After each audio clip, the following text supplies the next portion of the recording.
Welcome to Founders Future, a podcast powered by Closers.io, where we dive into the journeys of innovative entrepreneurs and explore the road ahead for them and their companies.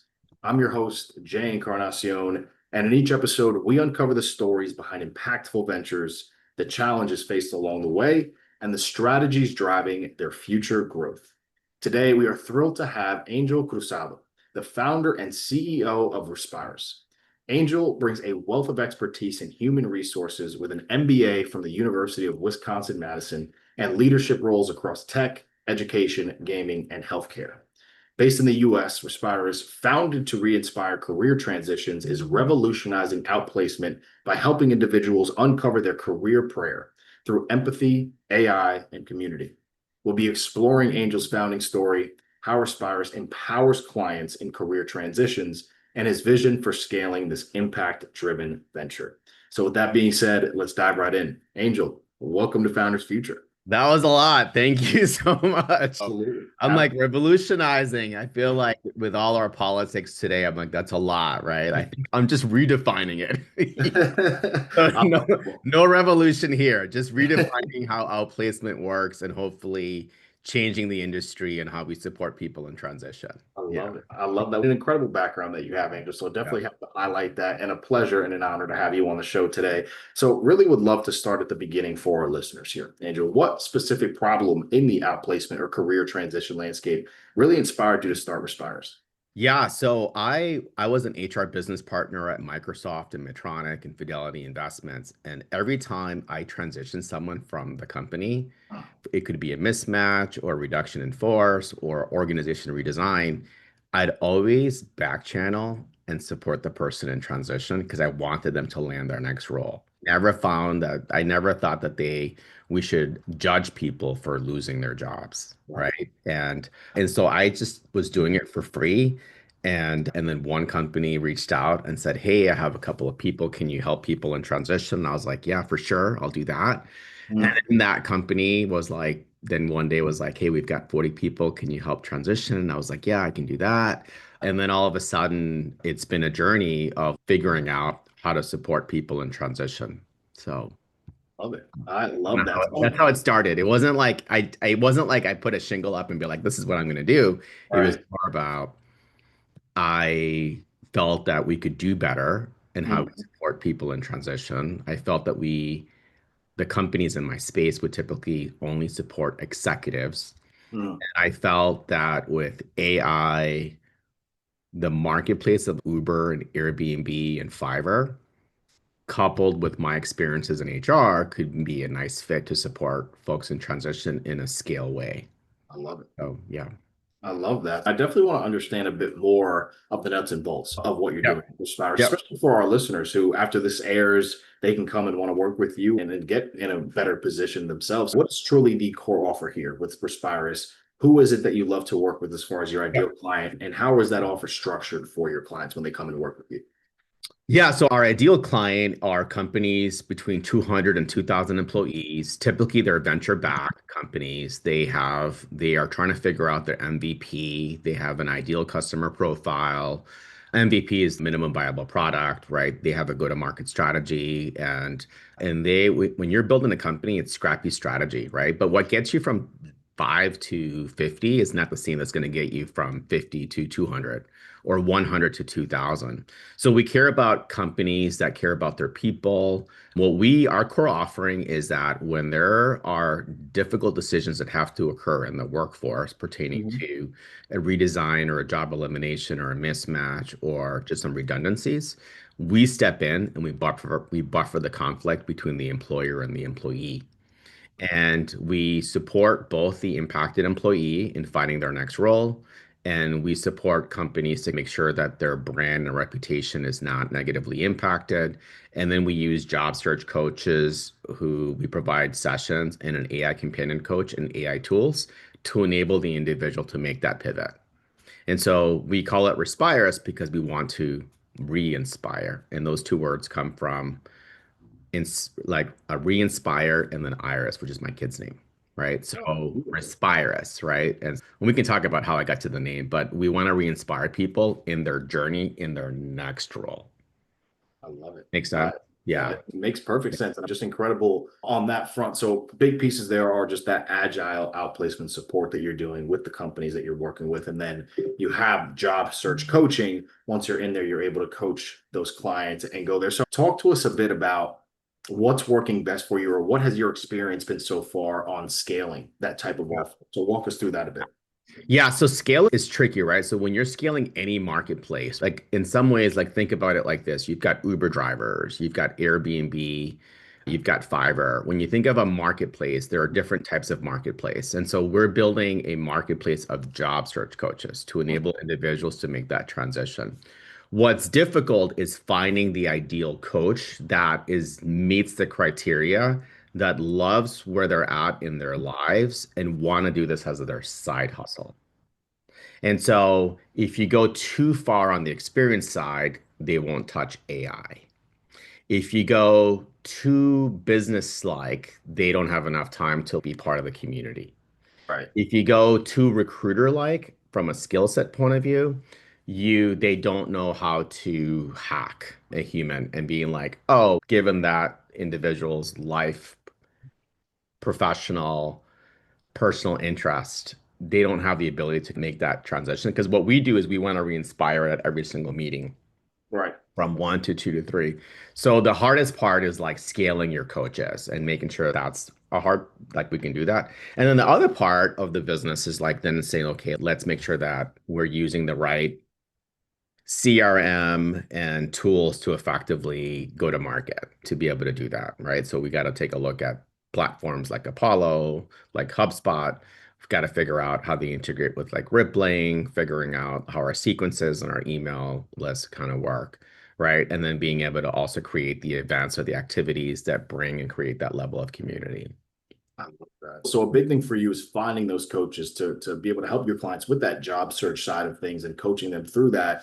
Now, for you and the multiple hats that you have to wear as a founder, walk us through what is the main focus for you? Is it the fulfillment side with those businesses and those clients on actually providing that initial support for the outplacement and then pushing them towards your coaches? How does that look for you on a day-to-day between the sales and the fulfillment? Yeah, like the day-to-day question is an interesting one. So like where I push my team is that we need to get into a cadence, right? And so we're moving past the experimental phase of the cadence. And what I mean by that is in the beginning, it's like you throw spaghetti at the wall, right? So when you're throwing spaghetti at the wall, you're like, is that gonna work? And then you're like, oh shit, that worked. But it was missing a component of it, was missing the intro, right? And so you got to go back to do that. So most of my innovation has come for the most part every single year. I go to the Transform conference in Las Vegas and I do a lot of experimentation there.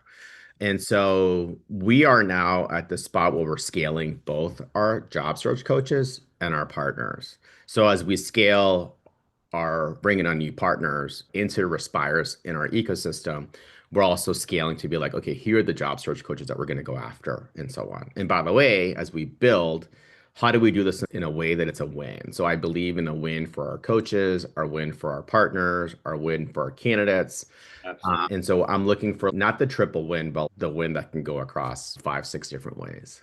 Absolutely. So overall, generating revenue for your company is really going to be the main focus for you is on that outplacement support, working with the clients on that front. What are you seeing right now, Angel? I know that you mentioned you're going to conferences, events in person to network and to get that name out there. What's working best for you on the acquisition side? Do you have a lever that you can pull for predictable lead flow? What does that look like? Yeah, we're building that. So that's a good question. So a lot of that, like when we experimented in Vegas in March of 2025 and 24, there were certain things that we learned. Our sequences are being built as we speak on Apollo. And so our email list, like the sales intelligence of Apollo is like pretty gnarly. It's amazing in terms of the value add. However, that's only one component of that strategy. Part of our strategy is going to require us to, for example, like LA Tech Week is going to happen in October, right? So we're going to go and build a sequence to continue to build community, but not for Transform, but for LA Tech Week, partnering with A16Z and a few different sponsors to bring HR folks to the table to have a conversation about AI, right? And AI can enable workplaces. And so we want to have that conversation at LA Tech Week in October as part of our strategy that also has an outbound email sequence, as also as part of our strategy of engaging with CHROs and having a podcast conversation Yes. with them and saying, but the conversation that we want to have with them is very different. We want to be like, hey, if you were talking to your 16-year-old self, what Right. advice would you give yourself? And we want to have that because we believe in deep empathy is the baseline prior to getting to purpose and resume. So we want to understand people at their most human level so people can learn from their mistakes. And Yeah. so we believe that the opportunity to grow our business is by using AI, community, and deep empathy to support people in transition. I love that. The partner side and also the candidate side, by the way, is who are people in transition. They're candidates for new employment. So Yeah, absolutely. A lot of work going on, especially in person, it sounds like, which is very time consuming. How are you thinking about, especially for our listeners who are in similar situations, how are you approaching the idea of more of an inbound lead flow? Are you thinking about doing ads and that social media aspect? What is the yeah, it's funny. Like on the inbound, I stay away from it. okay? And so the reason why I do that is because I believe that I don't want to develop an addiction. And what because you can get addicted, right? You can spend a few $1,000s and get the inflow, and then you're addicted to either the vendor, the agency, or the S. It used to be Google. I mean, it's still Google, but you can get addicted to like that. We're doing it the hard way. We're basically saying, look, holistically, how do we build a model where it's revenue funded? And that we are controlling our own destiny in terms of our inbound. And so we're using AI and technology to build that inbound framework to get the leads that we own, not that we're buying. That's where I'm at. And I could be doing it all wrong, right? Someone could be like, no, you got to spend, this, and I just won't do it because I've seen companies that do that Yeah. and then they get addicted and then they build their whole infrastructure on inbound Mm, spending all their money on inbound, and then you got to pay a sales rep to close on the inbound. And I just don't think that scales for us. I don't want to build, I want to build inbound without paying for it. yeah, that makes sense. There's that natural organic push. And that's the beauty of every founder has their stick, right? In their different avenue that they take and they see Yeah. success in so many ways, which is why I love the show, getting to hear that experience from your side as the founder. So you mentioned something right there that kind of just stuck out to me. And that was that setter and closer kind of model. Where are you mindset wise for that? Do you have any help on the sales side? Are you running everything there? No, no. So I have a sales advisor and I Okay. have a growth marketing manager. And so given that I have an advisor and a growth marketing manager, it's a lot easier because they in some ways are like we're laying down the tracks to basically build and we're experimenting on a real-time basis using AI and different platforms and tools out there. And we're also seeing the speed of execution of like HubSpot versus Apollo, right? And how they work. We've tried out like Lemlist, we've tried out like Surf, we've tried out Sales Navigator. There's different platforms that where we're at today is okay, let's figure out. We've learned along the way like what's the most effective way to build our outbound strategy is going to be a combination potentially of Apollo and HubSpot together if we do that right collectively. Okay, so with that and figuring out what tools are going to work best to continue to push that, are you thinking that you will need to build more on that sales side of things, or do you want to keep this nice and close knit to what you're Well, doing? yeah, look, we're in the process of building the sequences. Then we'll do our outbound phone calls, and then ideally we're gonna get to a spot where we're gonna do some parallel calling, whether it's on Orem or and so on. So we know we've got some work to do, right? But we're at that phase where we're like, okay, look, we've built the company. Yes. We've got a product, we've got a service, we've got testimonials, we've got street credibility. We know what's working well and not working well. We know what coaches we need to bring on board to Respiris. We know we want to re-inspire every single transition. Yes. And so it takes a minute to be like, okay, as we build our revenue, so we have to build it on both sides, right? Because we're a two-sided marketplace. We got to go get our coaches and got to go get our partners. And Yes. and so we're at that spot now. We're like, we're gonna go get our coaches, and Yep. Yeah. we're gonna go get our partners. And yeah, we could. What the scary part is that And look, it's a good problem to have that a lot of companies be like, hey, we want to use your product. And I'm going to be like, oh shit, we got to get more coaches, right? Then I was thinking, because it's so for us is we don't believe that you can outsource coaching. You Right. can learn. I've sat with ChatGPT and I've asked it questions. You could totally learn, but there's nothing like talking with the human and then using AI as an AI companion with the human to move forward in your transition. I love that. I love that. What could you point to then, Angel, right now that you're thinking about that's more of a bottleneck that you're looking to solve to that growth and that scale that you're looking, whether it's Yeah, I mean, we're revenue funded, right? So I go into my pocket, right? My bottleneck is revenue, right? So it's my bottleneck is revenue. I need to create revenue to reinvest the revenue, right? I'm not reaching out to venture capital companies or even accelerator companies because what I realize is that the same funnel for revenue is the same funnel for getting venture capital or being part of an accelerator. So if I'm going to spend money to give away my business or to hang out with a like through an accelerator or a venture capital company, why am I not spending the same energy to go revenue? So it's the same funnel. It's the same exact thing, except you're just targeting VC companies versus companies with your service and product. And so that's where I'm at is my bottleneck is revenue. okay. Yeah, and I think that's something obviously that you're continuing to build and add on is going to get to a point where things are going to start free flowing it as you continue Yeah. to build. The machine will start generating on its own. Walk us through the rest of the year for you here in your mind, Angel. Paint us that picture. What are you laser focused on to get that growth and that scale and Yeah. achieve the goals that Yeah. you want to achieve? Yeah, and a good question because I just usually Memorial Day weekend is my board of director meeting with myself typically. And so I've done exactly what I said that I was going to do in 2024 and 2025. So second half of 2025, it's really the cadence to be like, okay, how many events are we going to be in? So Transform, LA Tech Week, a couple pickleball events. Let's figure out like the number of outbound relationships that we have to build from a on Apollo, right? So let's take a look at the list of the people that we're going to go after. Let's build a platform for our job search coaches. So we're in the process of building that. And we're not even engineers. We're like literally like going in and using AI to build our platform. Let's go get our job search coaches to be able to support our partners. And then let's go get our partners. But in doing all that, it's building our sequence of cadence on a Monday, Tuesday, Wednesday, Thursday, this week, next week, right? And what we're doing on a consistent basis. Like we believe that we've built the businesses in a good spot in terms of like scale, and we're going to go get revenue to scale the business. I love that. So I got one more question for you on that front there before I take us into the lightning round to close out the show, Angel. And on this Yeah. side, I would love to see and hear from you. How do you personally see the outplacement industry evolving in the coming years, especially with your empathy driven approach and tech enabled approach? What are you really doing to position Respiris at the forefront? Yeah, listen, I'm a little bit, to be quite frank, I'm a little bit nervous for the space that I'm in because I don't believe that my peer group is focused on doing the outplacement the way it needs to occur.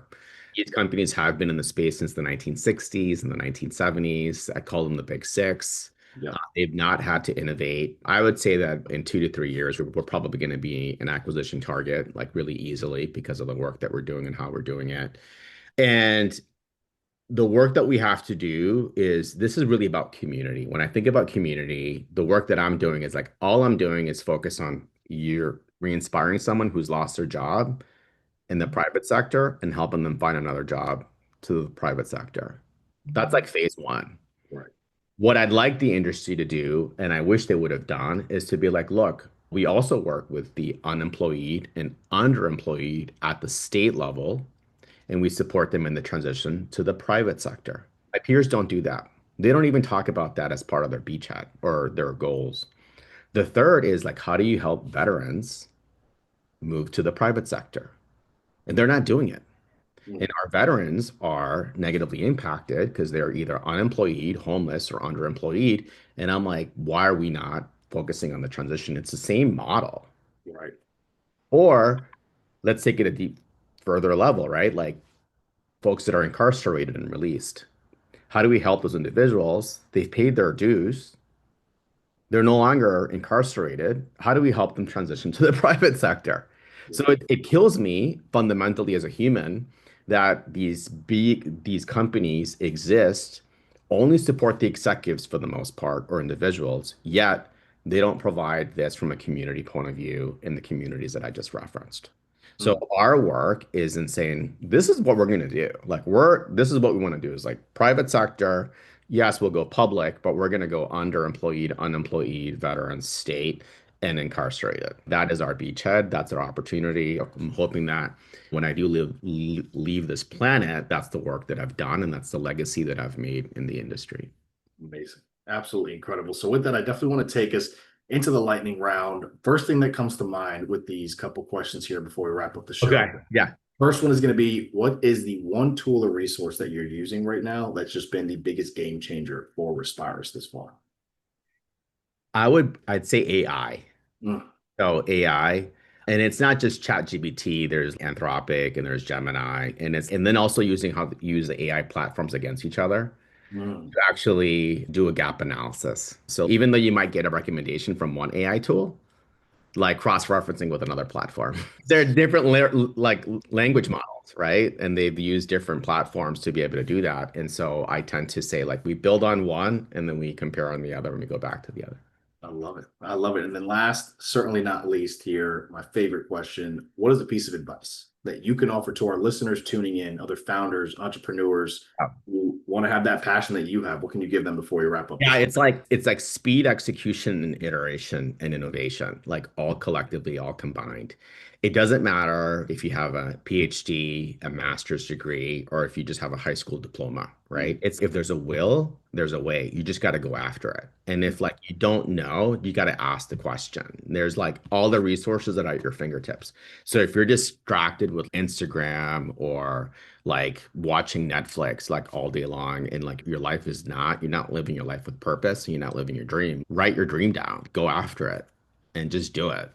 Beautiful, beautiful. With that right there, ladies and gentlemen, that is going to wrap up another inspiring episode of Founders Future. Angel, I can't thank you enough coming on the show, sharing your incredible journey this far and your insights with us. As I mentioned, clear as day, with your energy, your passion, your drive, you're going to do some incredible things in the space. So it was an honor and a pleasure to have you on the show today. And to our listeners, if you enjoyed this episode, which I know so many of you have, don't forget to subscribe to Founders Future wherever you listen to your favorite podcasts. You can also check out Respiris at respiris.com for their free HR support program and follow Angel on LinkedIn at linkedin.com/in/Angel Cruzado. And for more resources and insights, you can check us out at closers.io, where we are dedicated to helping businesses accelerate their growth through trained appointment setters and world-class marketing systems. Until then, keep climbing, and we will see you on the next one.